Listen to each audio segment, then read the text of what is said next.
Why should you choose a commerce professional course over a traditional degree? Reason number 4, faster employment. A professional course is generally shorter than a traditional degree. This can help students complete their education quickly and get employed sooner.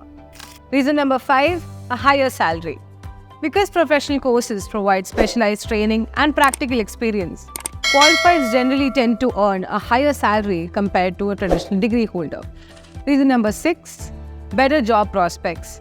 The skills and knowledge acquired through these courses are highly valuable for employers, thereby helping the students get employment in their chosen fields.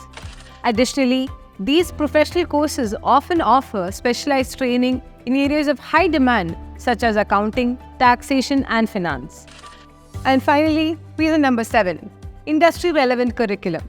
This means that this curriculum is focused on the skills and knowledge that are high in demand in the job market. So these are few of the reasons why you should choose a professional course over a traditional degree. Stay tuned for more such videos taking you on the journey through the commerce world.